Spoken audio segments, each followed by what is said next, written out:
President Nixon's re-election posture, as his own emphasis has made clear, is to be aloof from the battle, a president tending to the needs of the nation, not a politician seeking votes. Yet even the most naive of observers must recognize that somewhere a campaign organization must operate in his behalf. And it does, as Dan Rather reports. This is central headquarters for the re-elect Nixon campaign, the White House. Most of the really big decisions in the president's drive for another term are, and will continue to be, reached in the privacy of the White House itself. But for the sake of appearances and to carry through on operational details, the re-elect Nixon headquarters in name is 1 block up Pennsylvania Avenue, in rented offices of the First National Bank building. On the 4th floor, just past offices of Mudge, Rose, Guthrie, and Alexander, the former law firm both of Richard Nixon and, more important, of Attorney General Mitchell, is the official operation set up under direct White House supervision to renew Mr. Nixon's lease. Committee for the re-election of the President, may I help you? At first glance and listening, not much happening here yet. That switchboard is quiet for long minutes at a time. A Xerox machine sits on the floor, and behind it, just out of sight, an electric paper shredding machine to destroy secret campaign documents. Further back, newly hired staff members are still moving into rooms no one has yet bothered to decorate. The idea is to make it look as though the president is not really running very hard. Not yet, anyway. In a back corner, literally a few feet from the old Nixon-Mitchell law firm offices, sits Jeb Magruder. Until last year, Magruder worked for presidential publicist Herb Klein. Right now, he is, in name at least, head of the Committee for Re-election. It is generally agreed that he's just keeping that chair warm for Attorney General Mitchell. Across town, just off Capitol Hill, the third pillar of the Nixon campaign tripod, the Republican National Committee. Here, by design, things are much livelier. That machine is slicing open envelopes full of money. $2.5 million from 250,000 people. The kind of broad-based financing the Republicans claim will eventually bring in 60% of the $30 million or more they plan to spend this year. It's part of a revolution in campaign financing. Massive, computerized appeals based on direct mail lists. If you've ever contributed to the Republican Party or subscribed to a conservative magazine or purchased Idaho steaks through the mail or written away for a dry washcloth for your car, chances are your name is on the computer.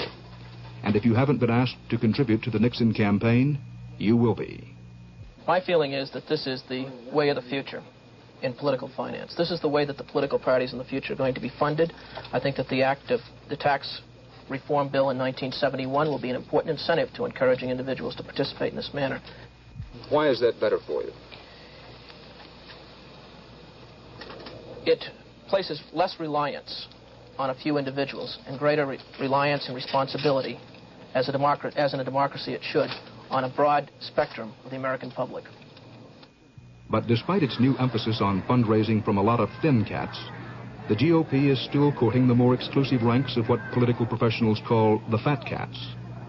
This nationwide series of $500 a plate dinners with the president last November netted $5 million for the campaign chest, even though diners in most cities saw Mr. Nixon only via closed-circuit TV. Of course, I do want to salute those of you who are the contributors, those of you who did make these dinners a success across the nation. Down in the basement of party headquarters is the operation aimed at embarrassing pundits who say Nixon doesn't appeal to youth.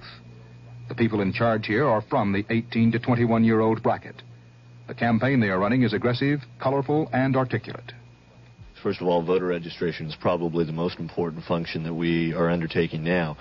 We're also seeking to train college students to run voter registration drives and to work towards involving young people in campaigns.